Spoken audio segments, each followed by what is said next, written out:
Mesdames et messieurs, bonjour. Aujourd'hui, nous dévoilons pour vous l'art d'être soi-même. Et justement, comment cela résonne-t-il en vous? Est-ce que cela vous semble simple? Comment être soi-même sans blesser l'autre?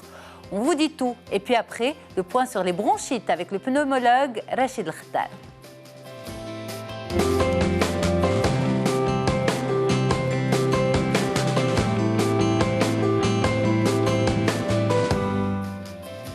L'art d'être soi-même, on vous en parle aujourd'hui avec vous, Zahra Sofi, coach PNL. Bonjour Léla. Bonjour Léla, bonjour Léla Yasmine. Le plaisir est partagé. Merci beaucoup. Merci à madame. vous. Merci pour l'invitation. Et Yasmina Roulami, bonjour. Bonjour. C'est un plaisir de vous retrouver. Vous êtes consultante, Tout à fait. très élégante en djellaba. Moi, j'essaye d'être moi-même. Ah, j'essaie d'être moi-même. Qu'est-ce que cela cache en fait? On va décortiquer tout ça dans un petit moment. Alors, être soi-même, il y a beaucoup d'incompréhension autour. Certains pourraient penser qu'être soi-même, ça serait égoïste. Être soi-même, ça serait n'en faire qu'à sa tête. Mais pour vous, les deux spécialistes, qu'est-ce que ça veut dire? Et je commence par vous, Zahra Sofi. Léla Yasmina, être soi-même, c'est s'accepter. C'est s'accepter d'abord, chercher à se découvrir parce qu'on a l'impression de se connaître alors que ce n'est pas vrai. Il faut chercher à se connaître, à s'assumer et à affirmer son identité. Ok, on va développer tout ça dans un petit moment. Mais je vous pose la question à vous aussi, Yasmina Roulami. L'art d'être soi-même, c'est un art. Pour moi, c'est être l'artisan de sa vie, l'artisan de ce qu'on est réellement. Et un artisan, c'est quelqu'un d'unique. C'est quelqu'un qui fait les choses avec ses tripes. Un artiste va vous sortir une œuvre d'art en sortant ce qu'il a à l'intérieur de lui, ce qu'il est lui-même. Ok, alors je ne veux pas qu'on fasse une émission philosophique, Non. Bien sûr. On va vraiment aller toucher ce sujet-là de façon palpable, j'espère. Mais en même temps, quand on parle d'être soi-même, est-ce qu'il n'y a pas aussi un ingrédient qui serait très important, ça serait la maturité? Et je ne parle pas de l'âge. Je parle de la maturité parce que aller se découvrir, savoir qui on est, aller puiser en soi et puis faire éclore cette personne en nous, il faut peut-être du recul, de l'analyse. Et ça, est-ce que c'est donné à tout le monde, Zahra? Ce n'est pas donné à tout le monde. D'abord, il faut une prise de conscience, il faut un déclencheur. Être soi-même, c'est une quête perpétuelle de nous-mêmes. D'abord, avant d'être soi-même, j'insiste sur se découvrir. Il faut faire un bilan de ce qu'on est vraiment. C'est-à-dire, les besoins d'Iana, il faut les identifier. Il faut définir nos valeurs. Il faut écouter les émotions pour pouvoir identifier les besoins et les satisfaire. Ok. D'accord? C'est un travail d'abord en amont pour savoir ce qu'on est et se connaître. C'est un travail sur soi. C'est un travail sur soi, absolument. Alors, Yasmina Roulami, justement, un travail sur soi. Il y a des phases dans la vie. Il y a, on va dire, l'adolescence, il y a l'enfance, l'adolescence, l'âge adulte. Je parle en fait de moments de crise et de moments d'analyse. Il y a peut-être l'arrivée du premier enfant, il y a la crise de la quarantaine. Il y a des moments clés dans lesquels, en fait, on se retrouve face à soi-même. Face à, justement, à ce bilan dont parlait Zahra. Et donc, à ce moment-là, est-ce qu'on va dire, c'est être soi-même, on n'y pense pas tous les jours. On y pense à des moments clés de sa vie, où je me trompe. Moi, je pense qu'en fait, on y pense tout le temps, mais de manière inconsciente. C'est-à-dire, vous avez des phrases comme « Ah, mais là, j'étais hors de moi ». Être hors de soi, c'est bien ne pas être en accord avec soi-même. Oui. Donc, on se pose cette question assez régulièrement, de manière souvent inconsciente. Mais effectivement, comme vous le disiez tout à l'heure, quand on a une épreuve, quand on vit des choses difficiles dans sa vie, quand on est en train de faire face à quelque chose qui nous sort finalement de notre zone de confort, de notre équilibre, et bien forcément, c'est des moments pareils où on est en introspection. On va aller plus chercher à se connaître un peu mieux, à se comprendre. Et c'est là la première étape justement de l'art d'être soi. Oui. C'est de se connaître, c'est d'apprendre à se connaître. Et se connaître, c'est pas simplement dire je suis Yasmine, j'ai tel âge, je viens de tel endroit. C'est surtout qui je suis réellement, au-delà de mes conditionnements, au-delà de ce que j'ai vécu, ce qu'on m'a inculqué culturellement, familialement, dans mes relations. Mais ça, si on devait être un peu philosophique, les premières fois qu'on se pose ce genre de questions, c'est quoi? C'est à l'adolescence? Moi, je pense que c'est plus tôt. Plus tôt? Je pense très honnêtement que c'est plus tôt. De la prise de conscience de la personne.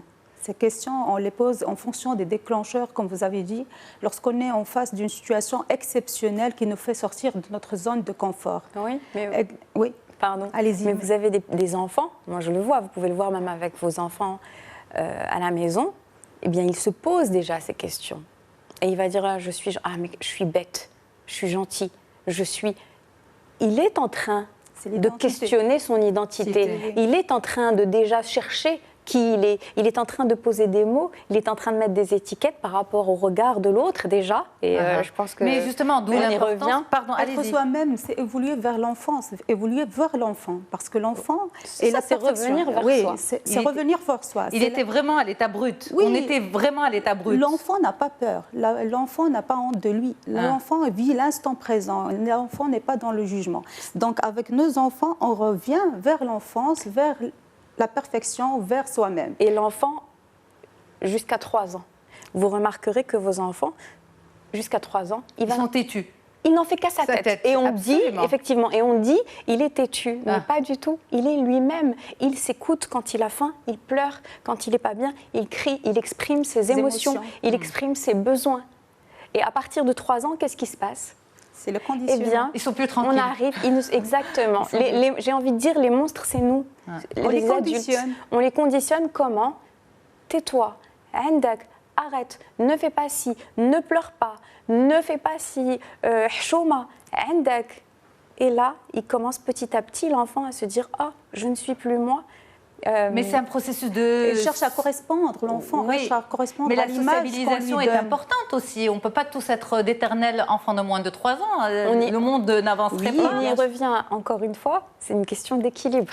Oui. On n'est pas là pour être soi. Être soi, ce n'est pas être égoïste, donc complètement égocentré, ne penser qu'à soi, qu'à ses besoins personnels, qu'à ses désirs, et en fait, ne pas se soucier de l'autre. Ne pas le prendre dans sur soi-même. Alors c'est important pour moi de vous amener vers... C'est une question d'équilibre. Voilà, c'est important pour moi de vous amener vers l'enfant. Pourquoi? Ça veut dire quoi? Ça veut dire que on pourrait faire justement consacrer une partie à l'éducation, à cette éducation qui fait qu'on façonne totalement comme on veut ses enfants, alors que penser à leur laisser cette liberté de penser, d'être eux-mêmes et d'évoluer sur cela, c'est important, de s'exprimer. C'est très important. Alors que... Qu'est-ce qu'on dit justement qui fait que ça les bloque? Qu'est-ce qu'on dit? Je ne sais pas, ce sont des croyances. On essaie de leur transmettre nos croyances et également nos valeurs.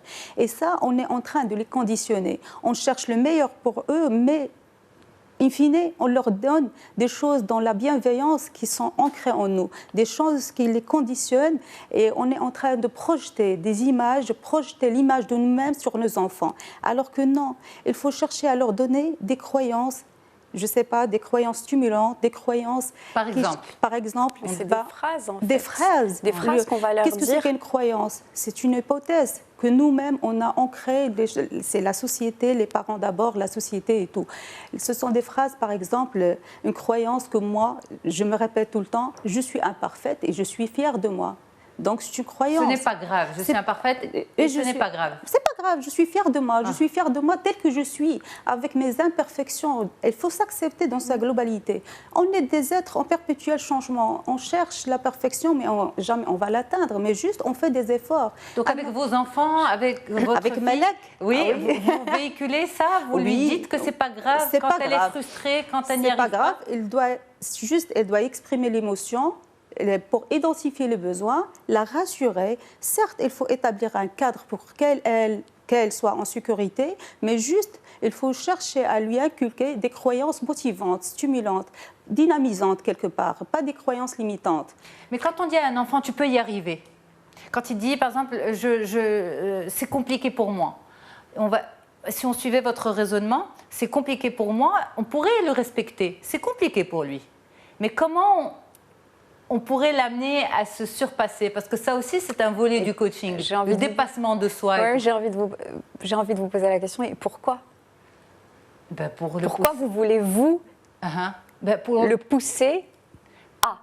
Parce que peut-être que justement, ça lui ouvrirait d'autres perspectives. Peut-être qu'à ce moment-là, il pourrait essayer de développer en lui cet esprit de développement de soi, de dépassement de soi. Et c'est très voulu aussi en coaching. Vous accompagnez les gens pour ça, non ? Moi, non. Non, vous n'avez pas envie qu'ils évoluent. Les parents essaient d'atteindre leurs objectifs à travers leurs enfants. Donc, l'enfant est là, c'est un être, il faut respecter son originalité. Exactement. Son côté unique. Quand tout à l'heure, je vous disais être artisan de soi-même, être artiste, c'est ça, c'est développer et valoriser finalement son unicité, mais son côté unique. Valoriser son côté unique à travers ses compétences. Et si l'enfant me dit je suis incapable de faire ça, d'accord, ce n'est pas grave. Oui. Mais ça ne veut pas dire ce n'est pas grave. Est-ce que tu veux essayer ? Est-ce que tu veux essayer ? Vous allez aller dans son sens à lui. Vous n'allez pas commencer à lui inculquer des choses par rapport à la société, etc. Parce que finalement, c'est ce qu'on est en train de faire. Qu'on dit, je veux qu'il se dépasse, qu'il soit meilleur. Mais meilleur que quoi ? Meilleur que qui ? Non, pas meilleur que vous voyez ce que je veux dire ? Ou même meilleur que lui-même. Oui. Donner le meilleur de lui-même. Mais dans ce cas-là, moi, je préfère... Dans la bienveillance. Il ne faut pas ramer dans la barque de l'enfant. Il faut le laisser dans sa barque et lui donner des guides, lui donner des outils pour l'accompagner. Donc ça peut être... Pas ramer à sa place. Pas du tout. Pas du tout. Il faut les laisser vivre leur expérience. En revanche, je vais peut-être, si je veux qu'il se dépasse, mon enfant, eh bien peut-être que je vais lui dire qu'il a dépasse, en fait, qui dépasse ses peurs. J'ai très bien, j'ai compris, j'ai saisi cette fois-là. Mais en fait, ce qu'il faut lui expliquer, c'est que il a les ressources en lui, qu'il a tout en lui pour le faire et que c'est OK s'il n'y arrive pas. Et essayer absolument. C'est OK s'il n'y arrive pas. Absolument. C'est correct. Il n'y a pas de souci. Il n'y a pas de souci à se tromper. Il n'y a pas de souci à faire des erreurs. Il n'y a pas de souci à ne pas être comme les autres voudraient qu'on soit. Et ça, ce sont nos conditionnements. Absolument. Malheureusement, on a été éduqués là-dedans, dans le endek, chouma, etc.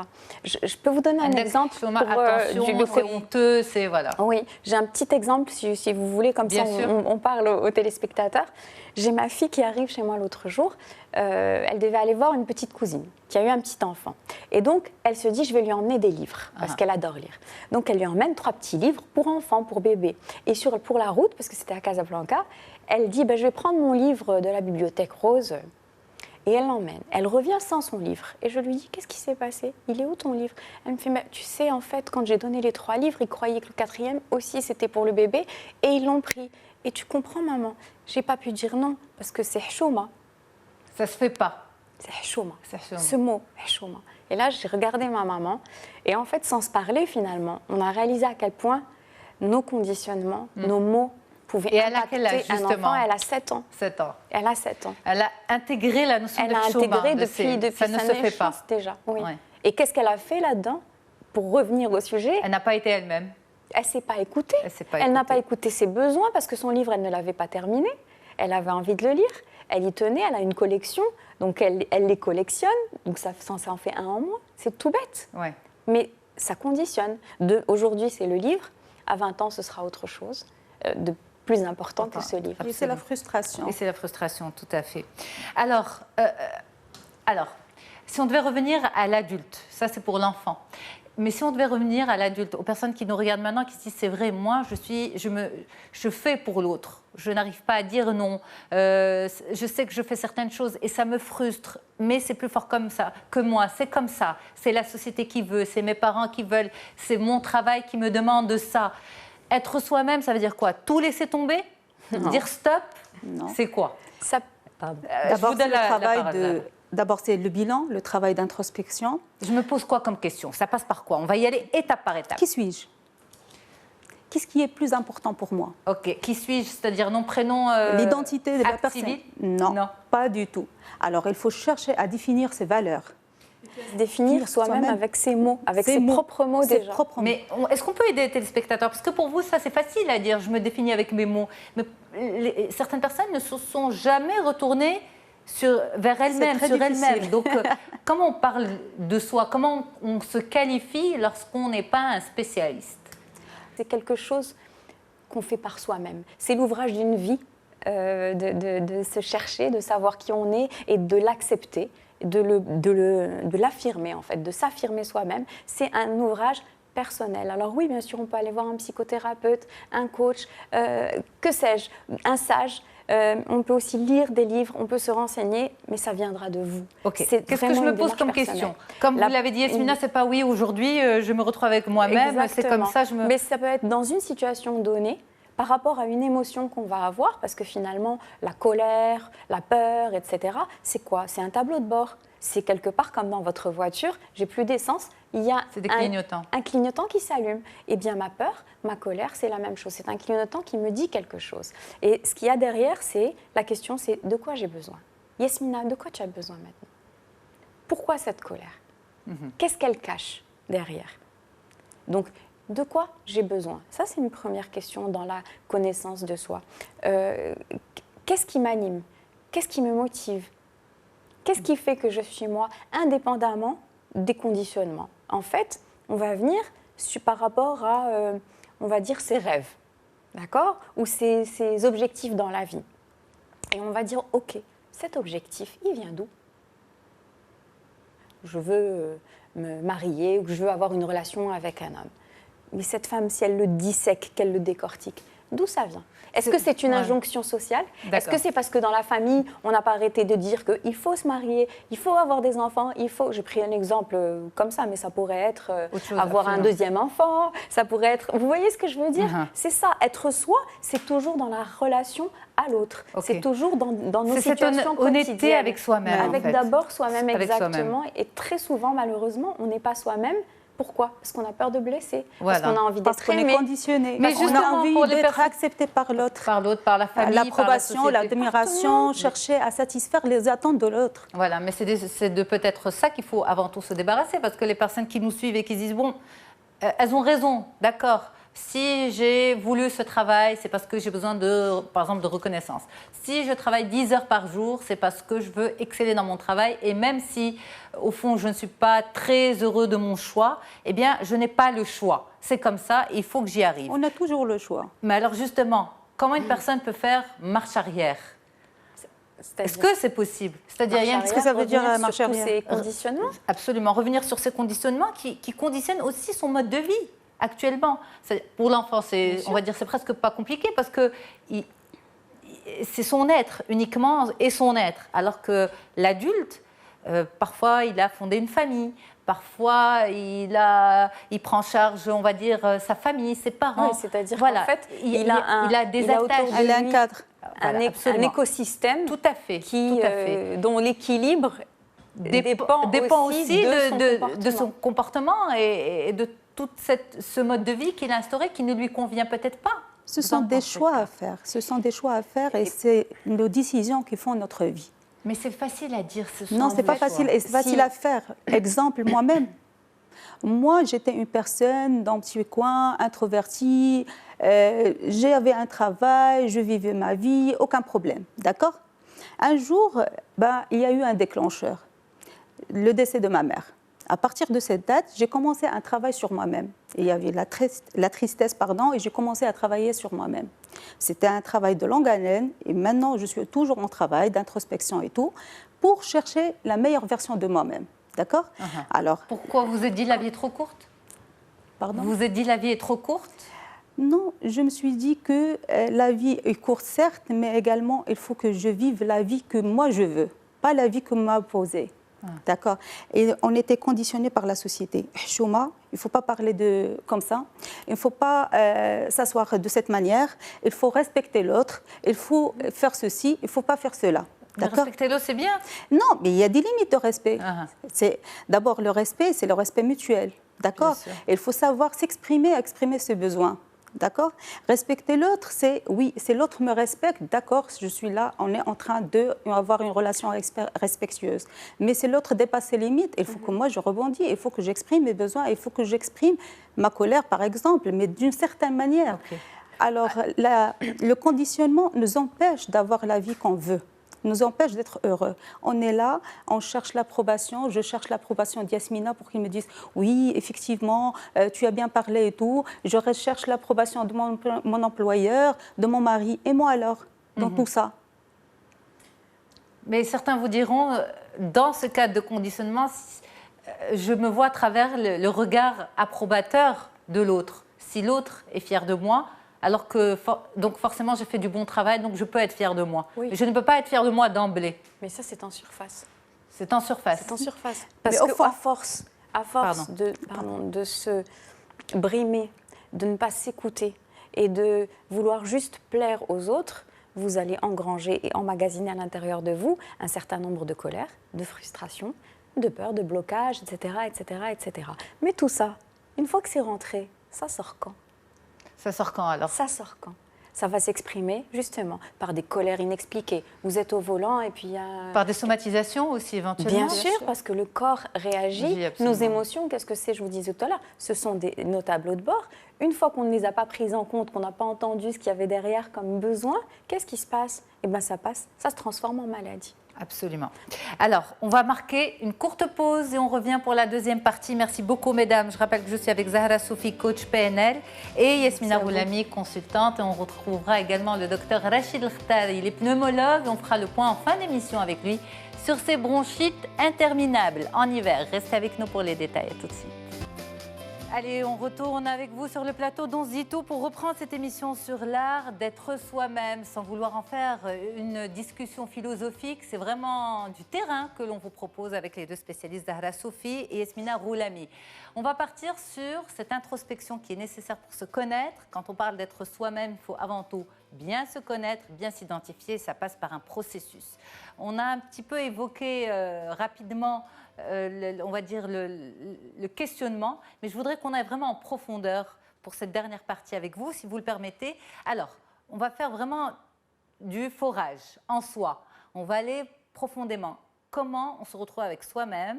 Pour un novice, on va dire, vous les spécialistes, vous savez le faire, vous savez guider les gens, mais pour une personne qui ne s'est jamais retrouvée avec elle-même, elle commencerait par quoi? C'est vraiment une discussion avec soi, c'est s'asseoir dans le calme, on va même planter le décor. Il faut être seul dans une pièce, petite musique, lumière douce.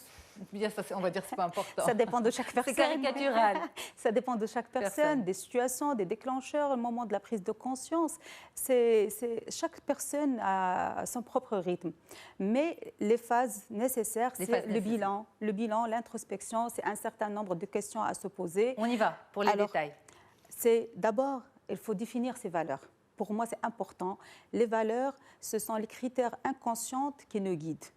Quelles sont mes valeurs? Qu'est-ce qui est important pour moi? Qu'est-ce qui est important pour moi? Qu'est-ce qui me tient à cœur? Qu'est-ce qui me guide? Pourquoi je fais ce genre de choix? Qu'est-ce qui est important pour moi? Moi, il y a des valeurs importantes pour moi, des valeurs importantes pour Yasmine et pour Yasmina. Donc, chacun de nous a ses propres valeurs. OK. Si on devait prendre... Et d'où elles viennent, mes valeurs? Parce que parfois, justement, en faisant ce travail sur ces valeurs, on se rend compte que ce n'est pas les nôtres, que peut-être qu'on nous les a transmises, mais qu'on n'est pas en accord, que notre moi réel n'est pas en accord avec ces valeurs, avec ces choses que finalement on a cru, avec lesquelles on était d'accord au départ.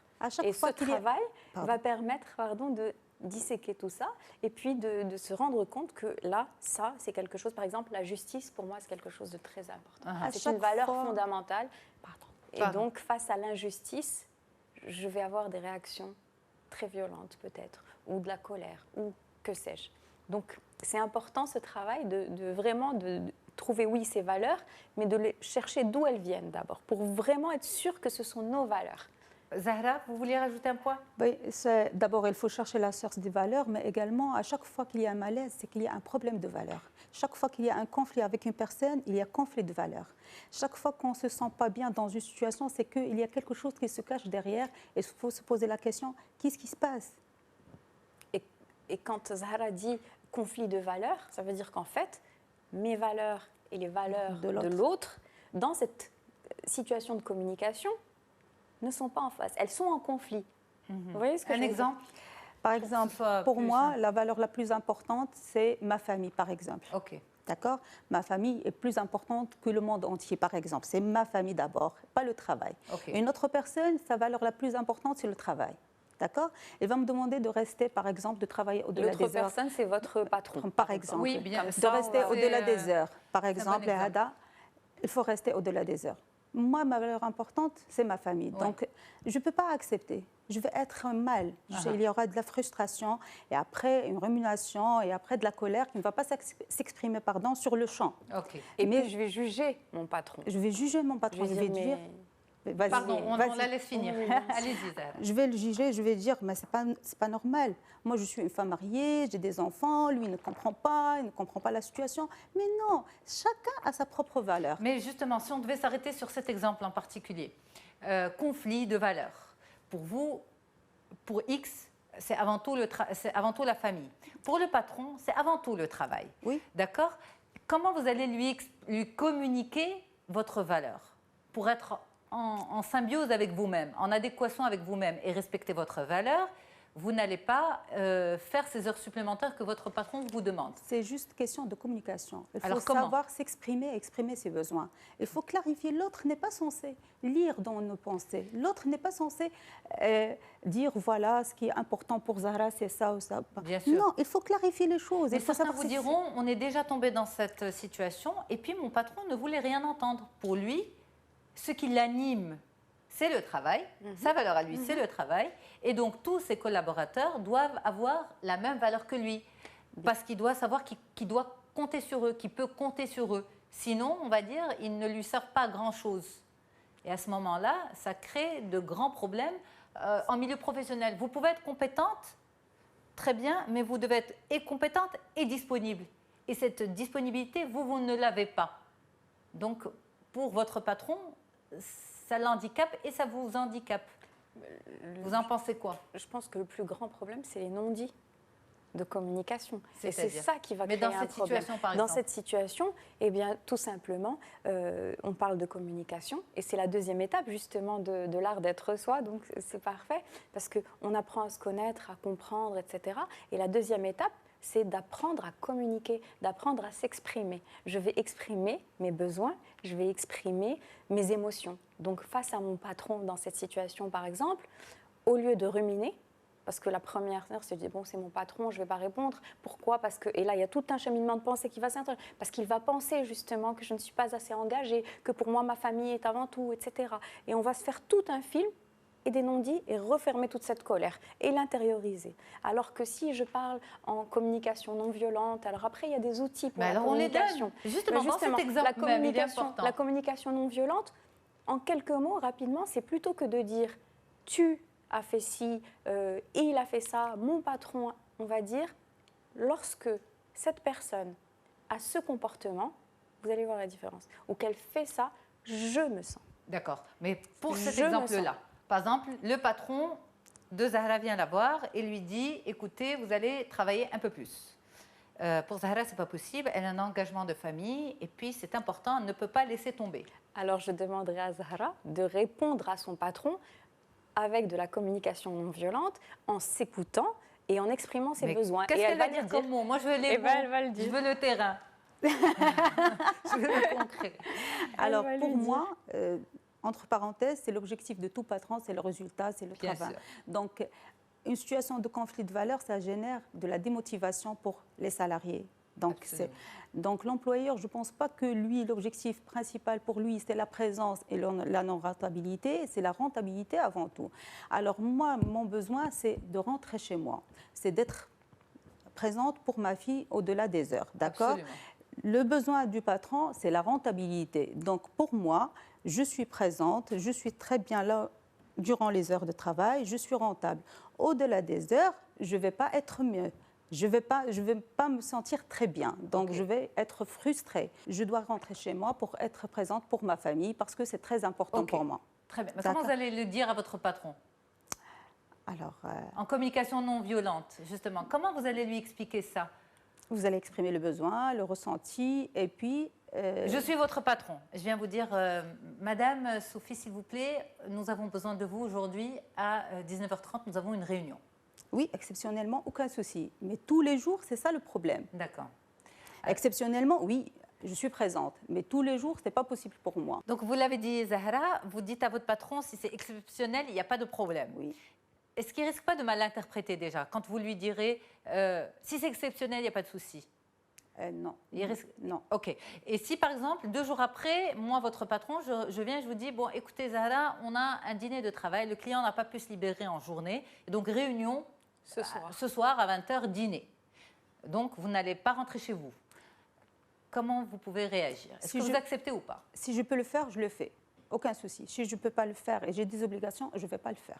OK, mais comment vous allez le communiquer à votre patron? Alors, je vais lui dire que je ne peux pas le faire pour le moment parce que j'ai un engagement. J'ai un engagement, par exemple, j'ai un rendez-vous avec mon mari, j'ai ma fille. Je vais lui dire, voilà les priorités, mes priorités à moi. Mais très bien, mais est-ce qu'un patron comprend en général les priorités personnelles, dans la mesure où lui aussi, on va dire, il a une vie. Et s'il est là pour ce rendez-vous, c'est il se retrouve obligé lui aussi à y être. Et donc à ce moment-là, c'est vraiment une situation professionnelle qui s'impose à toute l'équipe. Bien sûr, mais c'est un équilibre à trouver encore une fois. C'est ce qu'on dit toujours. C'est les priorités. C'est-à-dire que voilà, vous allez voir vos priorités. Si vraiment vous ne pouvez pas y aller, honnêtement, dans cette situation-là en particulier, si vous ne pouvez pas y aller, il ne va pas vous forcer, ce patron. Sinon, il faut changer de travail, j'ai envie de dire. Oui, parce que mais le patron, c'est un être humain, lui aussi, il comprend. Donc, juste, il faut lui dire, il faut exprimer son besoin. Le problème qu'on a, c'est qu'on ne s'exprime pas. On ne s'exprime pas, on attend que l'autre comprenne nos besoins. Et puis, on a peur. Oui. Mais certains vous diront, si vous avez accepté ce poste, vous saviez à quoi vous attendre. Vous saviez que c'est des réunions tardives, vous avez accepté la promotion, le salaire qui va avec, les avantages qui vont avec, il faut aussi accepter les inconvénients qui vont avec. J'ai envie de dire oui. Oui, oui. J'ai envie de dire oui. Mais notre vie, c'est nos choix. Ça dépend de chacun. Par exemple, si une personne veut avoir des promotions, veut s'investir à fond dans le cadre de son travail, c'est que sa valeur importante, c'est le travail. Travail, absolument. Il faut l'assumer. Et l'assume. Une personne qui a la valeur importante, c'est sa famille, elle va faire des concessions sur le plan de carrière. Mais ce que certaines personnes reprochent justement à l'accompagnement qui soit sous le format du coaching, des consultants, tout ça, c'est qu'on me dit souvent, oui, mais ils disent des phrases trop belles. Et puis sur le terrain, c'est pas facile. Oui. Quand on nous dit, oui, c'est ton choix, c'est toi qui décides, il faut communiquer. Mais ensuite, il y a des situations qui ne permettent pas ça. Les coachs n'ont pas la baguette magique. Hein. C'est l'investissement de la personne. C'est que la personne doit s'investir à fond dans le travail sur elle-même. Et puis, est-ce que vous ne dites pas aussi, à un moment donné, il y a quand même une forme d'inégalité ou une petite forme d'injustice et il faut l'accepter. Quand le patron décide, ça reste le patron et il faut suivre. Oui, c'est ce que je vous disais c'est un choix.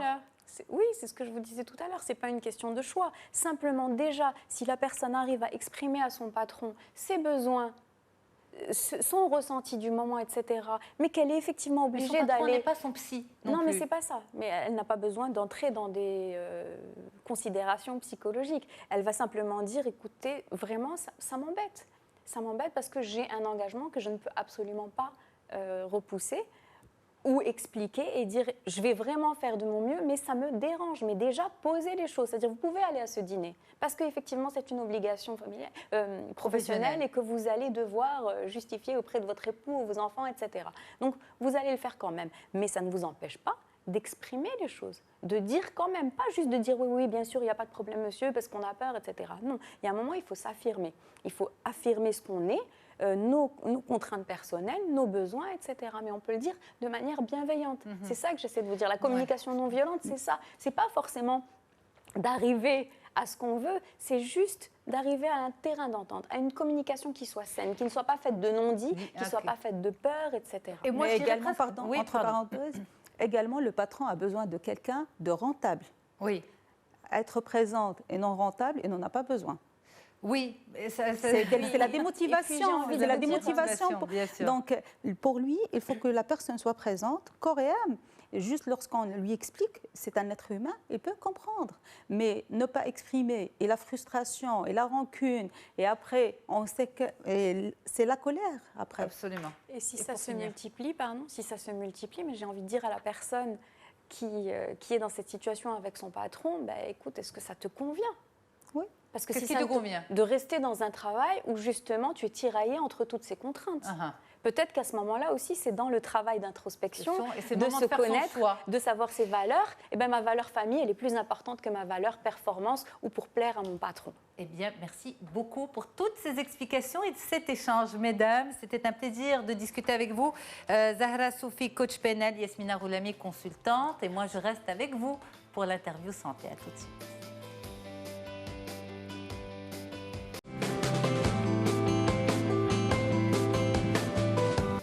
Et place tout de suite à notre interview santé avec vous, Dr Rachid El-Khtar. Bonjour. Bonjour. C'est un plaisir de vous avoir. Vous êtes pneumologue et avec vous, nous allons faire le point aujourd'hui sur ces bronchites qui n'en finissent pas en hiver. Alors, on le constate, la saison hivernale arrive avec son lot. Aujourd'hui, le point avec vous sur la bronchite, mais on remarque que certaines personnes traînent des bronchites pendant tout l'hiver. En fait, elles toussent. Donc, on va essayer de voir avec vous si c'est normal, c'est un mauvais diagnostic, si c'est une mauvaise prise en charge ou si c'est autre chose.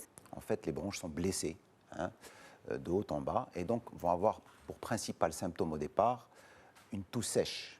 Toux sèche, c'est-à-dire qu'il ne produit pas. C'est que par la suite, après quelques jours d'évolution, que la toux va être productive, c'est-à-dire qu'il va y avoir l'émission d'expectoration sous forme de crachat. Et c'est le principal symptôme. Donc directement, la personne se met à tousser. C'est ça. Une toux sèche. Alors, il y a souvent journée et soir ou Journée et soir, effectivement. Et cette toux va s'inscrire dans un tableau de douleur dans la poitrine. Les gens vont se sentir un petit peu oppressés, vont se sentir mal, vont se sentir fatigués. En fait, ça s'inscrit souvent dans une infection virale. 90% des bronchites sont d'origine virale. Donc ça s'inscrit dans le cadre d'un rhume, comme on dit. C'est un rhume qui vient avec le nez bouché, le mal à la gorge. Et puis c'est une infection descendante. Ça va du nez vers la gorge, puis la trachée, puis les bronches. D'accord. Et donc, il y a un fièvre aussi. La fièvre, bien sûr. Il peut y avoir une fièvre. Il y a un malaise général, il y a des douleurs articulaires, il y a des douleurs musculaires. Donc c'est comme une grippe en fait qui commence et puis petit à petit s'inscrit la bronchite. Okay. La bronchite va entraîner ces symptômes de gêne thoracique, de douleur, parfois impressionnante la douleur. Les gens viennent avec des douleurs parfois qui peuvent orienter vers le cœur, parfois les gens ont peur, mais en fait c'est les bronches qui font très mal. Mais c'est quoi? C'est un rhume qui se transforme en bronchite? C'est ça. En fait, c'est une infection virale. Le virus, en fait, c'est une infection contagieuse, d'accord? Donc, on va attraper ce virus. Ce virus va pénétrer dans les voies respiratoires supérieures et puis va petit à petit descendre et donner les symptômes de la bronchite. D'accord. Alors, face à ce tableau, vous l'avez dit, Dr El-Khtar, 90%, il s'agit d'une infection virale. Et pourtant, on voit beaucoup d'automédication. Exact. Et d'automédication via les antibiotiques. Exact. Alors, d'abord, on va disséquer la question. Est-ce qu'on peut faire de l'automédication avec une bronchite ou pour vous, rien ne vaut la consultation chez le spécialiste ou chez le médecin généraliste? Alors, ça dépend. Il faut définir automédication. Évidemment, on peut prendre des traitements symptomatiques pour la fièvre notamment. On peut prendre du paracétamol. Ça, tout le monde peut le faire. Il n'y a pas de souci. C'est en vente libre. Il n'y a pas de problème. Okay. Maintenant, je dirais le point central, c'est l'utilisation des antibiotiques qui ne doivent pas être pris systématiquement, sauf dans certains cas, on va voir, mais comme je vous l'ai dit, dans 90%, il s'agit d'une infection virale, donc qui ne nécessite pas d'antibiotiques. Donc il faut laisser le temps à cette infection de partir avec les traitements. C'est-à-dire? C'est-à-dire, en général, c'est une infection, les symptômes importants vont durer peut-être une semaine. Okay. La toux peut persister parfois un peu plus, 10-15 jours, mais les symptômes importants vont durer que très peu de temps. Donc il faut, chez l'adulte sain ou chez l'enfant, on peut se permettre de ne pas antibiothérapie tout de suite, si vous voulez. Se donner une semaine. Se donner au moins une semaine avant d'utiliser les antibiotiques. Alors effectivement, en cas de réapparition de fièvre, en cas d'émission de crachat purulent infecté, on pourra à ce moment-là voir l'utilisation d'un antibiotique. Avec un spécialiste. Avec un spécialiste. Et sur certains terrains, je précède peut-être une question. Bien sûr, non, allez-y. En fait, il y a certains terrains qui sont des terrains un peu plus fragiles, notamment les patients qui fument beaucoup, les patients qui sont asthmatiques, les patients qui ont des pathologies chroniques cardiaques, diabétiques, etc., rénales, vont nécessiter peut-être une vigilance un peu plus, si vous voulez, prononcée. C'est-à-dire une consultation très vite, dès l'infection? Dès l'infection et peut-être la mise sous antibiotiques de façon plus précoce. Oui, voilà. OK. Alors, vous l'avez dit, les symptômes difficiles peuvent persister pendant une semaine et puis la toux peut durer 2 semaines en moyenne. Exact. Sauf qu'on le remarque, certaines personnes vont passer presque tout l'hiver à tousser. Alors, oui. À quoi cela revient-il? Alors, d'abord, ce n'est pas la majorité. C'est une certaine frange de la population qui va tousser un peu plus. Alors là, il faut effectivement rechercher d'autres choses. Quelqu'un qui va tousser un peu plus, il va falloir s'orienter vers d'autres pathologies. Ce n'est pas normal de tousser plus de 3-4 semaines. D'accord. Donc à ce moment-là, chez un sujet fumeur, on va peut-être être amené à consulter un spécialiste, faire peut-être un cliché thoracique, une radio, pour voir s'il n'y a pas autre chose derrière ça. Okay. D'accord. Chez un patient asthmatique, peut-être qu'on va rechercher un déséquilibre, un non-contrôle de la maladie asthmatique, etc. Donc normalement, il n'est pas normal de tousser plus de 3-4 semaines après une bronchite banale. Voilà. Mais quand certaines personnes disent on a tout essayé, la bronchite ne passe pas, personne saine. Automédication, prise en charge par le médecin, même tout ce qui est, on va dire, naturel, et peut-être que vous, les spécialistes, vous n'y croyez pas trop, tout ce qui est citron, gingembre. J'entends des personnes carrément dire j'ai pris de l'oignon, j'ai pris de l'ail, voilà. Et ça ne fait pas de mal en tout cas. Ça fait pas de mal, ça ne ferait pas de mal. Et pourtant, ça ne passe pas. Ça prend, on va dire, un mois en moyenne, en laissant la personne vraiment dans une asthénie, dans une faiblesse. Alors, ça arrive ? Oui, ça arrive assez fréquemment. Alors, ce qu'il faut comprendre, c'est que on est entouré d'un environnement particulier. Si on est dans une ville, par exemple, qui est polluée, si on fume, si on a autour de nous des substances qu'on respire, ces substances vont irriter les bronches qui sont déjà blessées. Vous savez, une bronchite, c'est quelque chose d'extrêmement... C'est assez important, c'est-à-dire qu'il y a une inflammation très importante et il y a ce qu'on appelle une hyperréactivité bronchique. C'est-à-dire que les bronches deviennent très réactives à ce qu'on respire. D'accord ? Et donc, cette toux, en fait, est le reflet de cette hyperréactivité bronchique. Et cette hyperréactivité bronchique peut persister parfois 4, 5, 6, 8 semaines. Donc, ce n'est pas grave en soi. C'est en fait simplement une inflammation qui se prolonge et qui, si vous voulez, va faire que la personne va être plus sensible à l'environnement qu'elle respire. Donc, c'est ça un peu c'est comme ça qu'on explique, si vous voulez, la toux qui se prolonge. Donc, il y a des traitements pour ça et ça se passe très, très bien. Ce n'est pas la peine... Alors, souvent, on voit des patients arriver avec 3, 4 prises d'antibiotiques parce que la toux à persister, ou qui prennent systématiquement des corticoïdes. Alors le terme corticoïde, c'est quelque chose maintenant qui est usuel chez la population. Donc il faut éviter de prendre systématiquement aussi des corticoïdes. Les corticoïdes ne sont pas une nécessité première pour une bronchite aiguë. Voilà. Sauf, bien sûr, dans des cas particuliers. Et vous constatez des cas d'automédication par corticoïdes aussi ? Exactement, bien sûr. C'est-à-dire quand on va chez le pharmacien, il est remis aux patients très souvent un antibiotique et un corticoïde de façon systématique. Surtout que les patients ont parfois eu des prescriptions auparavant et sans consulter leur médecin, ils reproduisent l'ordonnance qui leur a été prescrite précédemment. Donc message aux patients, pas d'automédication, encore moins d'automédication par corticoïdes et antibiotiques. Parfait. Alors, on parle aussi des tout-petits et on parle aussi de leur prise en charge. Certaines bronchites sont, on va dire, spectaculaires. Exact. Et ces enfants vont traîner cette bronchite pendant un bon bout de temps. Certains parents pensent à l'apnée respiratoire. Vous en pensez quoi, docteur Khattar ? Alors, avant de parler de l'apnée, les petits-enfants, donc les nourrissons, jusqu'à 24 mois, le calibre de leur bronche est beaucoup plus petit que celui de l'adulte. Donc très très vite, l'inflammation va générer des sécrétions qui vont boucher rapidement les bronches et ça va donner effectivement une respiration qui va siffler.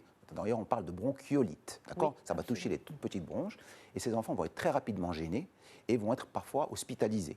C'est normal ou c'est... Bien sûr, c'est normal. C'est-à-dire ça arrive assez grave. Ça peut être grave, mais en général, ça c'est bien pris en charge et ça se passe relativement bien. Donc, ces enfants-là, effectivement, il y a un tableau spectaculaire de fièvre, de frissons, l'enfant a du mal à respirer et il est mis parfois en milieu hospitalier. Mais ça, ce n'est pas la majorité. La majorité se prend en charge en ambulatoire, en ville. Donc, c'est là que, effectivement, ces enfants vont bénéficier de certains traitements. Oui. Antibiotiques, corticoïdes, médicaments pour ouvrir les bronches, etc. Il faut ou il ne faut pas, à cet âge-là ? Alors, justement... toutes les études qui ont été faites sur les patients hospitalisés, ce qu'on appelle les méta-analyses, c'est-à-dire quand on analyse plusieurs études, il a été démontré que l'apnée, les corticoïdes, les médicaments pour ouvrir les bronches n'ont pas un effet supérieur par rapport à si on ne faisait rien. OK. D'accord ? Donc, toutes les études le prouvent. C'est-à-dire que la kiné, par exemple, ne donne pas d'amélioration sur la durée d'hospitalisation, par exemple, sur l'amélioration des symptômes, par exemple. Mais ça, je dis bien, c'est en milieu hospitalier. C'est pour ça que les analyses, quand on les regarde, il faut bien faire la part des choses. Ce qui se passe en ville est un peu différent. C'est-à-dire qu'en ville, les bronchiolites sont un peu moins impressionnantes. Parfois, il va y avoir effectivement une surcharge chez l'enfant, les bronches qui vont être très encombrées. On pourra parfois être amené à utiliser la kiné. Pas de façon systématique, mais on pourra être amené. Mais cette kiné, elle fait quoi ? Elle libère les bronches ? Alors, il y a plusieurs types de kiné. Ça aussi, c'est très important. Il y a la kiné qu'on appelle passive, qui est une kiné qui peut être faite, il n'y a aucun souci. qui peuvent aider l'enfant effectivement à vider les bronches, si vous voulez, pour être caricatural. Mais il y a des pratiques qui sont un peu plus agressives, qui ne sont peut-être pas recommandables, notamment le clapping, l'utilisation de certains appareils. Chez l'enfant, ce n'est pas recommandé. D'ailleurs, les anglo-saxons, quand on leur dit kiné respiratoire, eux, ils pensent plutôt à ces techniques un peu agressives. Et ils n'utilisent pas la kiné dans la bronchiolite dans les pays anglo-saxons. Okay. D'accord. Alors maintenant, on recommande plutôt une kiné passive, si vous voulez. Passive, on aide l'enfant un petit peu à se libérer de ses sécrétions. Et pour l'adulte, est-ce que c'est recommandé, cette kiné respiratoire? Alors, un adulte sain n'a a priori pas besoin de kiné respiratoire puisqu'il va spontanément évacuer ses sécrétions. Donc, il peut faire un effort de toux parce que la toux requiert quand même un effort. Par contre, il y a des personnes... Alors, quand la personne tousse, il faut qu'elle se débarrasse du mucus? Exactement, effectivement. Quand on peut aider d'ailleurs ce mucus à s'évacuer, mais la personne doit effectivement se débarrasser de ce mucus. D'accord. Mais la kiné n'aura d'utilité que chez les personnes, si vous voulez, qui ne peuvent pas spontanément tousser. Personnes grabataires, âgées, fatiguées, etc. D'accord, ok. Alors, est-ce qu'on peut faire de la prévention contre ces bronchites, docteur Al-Khattar, ou c'est, on va dire, inévitable en hiver? Alors, il y a le bon sens. Le bon sens, vous savez, le bon sens, c'est quoi? C'est d'abord avoir une bonne qualité, une hygiène de vie. L'hygiène de vie, c'est quoi? C'est bien dormir, ne pas trop stresser. C'est très facile à dire, mais essayer de gérer, gérer son stress, bien s'alimenter, d'accord? Donc ça, c'est déjà une hygiène de vie qui est très importante. Deuxièmement, il y a des choses basiques. Se couvrir correctement quand il fait froid, parce que même chez les jeunes, donc, quand il commence à faire frais le soir, il faut se couvrir, c'est important. Quand on est en contact en hiver, se laver les mains. On oublie souvent cette chose simple, mais se laver les mains, le matin, le midi, le soir, quand on prend une poignée, il y a des virus, des bactéries, donc il faut apprendre à se laver les mains et c'est très important. Donc ça, c'est un moyen préventif simple, mais très efficace. Il y a la vaccination contre la grippe, ça qui est, bon, il y a des sujets c'est un sujet aussi. Mais ça prévient aussi la bronchite? Ça peut, disons que ça ne prévient pas toutes les bronchites, évidemment. C'est une vaccination antigrippale, mais ça évite, en tout cas, d'avoir des bronchites gravissimes quand le terrain est favorable. Absolument. Mais en tout cas, premier geste, donc bien sûr, gérer la fièvre, éviter de se ruer sur les antibiotiques lorsqu'on est un sujet sain, et puis une prise en charge bien cadrée lorsque le sujet, on va dire, est plus sensible. Personnes âgées, personnes diabétiques, hypertendues, fumeurs aussi, en pensant à l'arrêt définitif du tabac. Merci, docteur Rachel Al-Khattar, pour toutes ces explications. Vous êtes bien pneumologue. Merci à vous pour votre fidélité. À très très vite sur Médiane TV. Au revoir.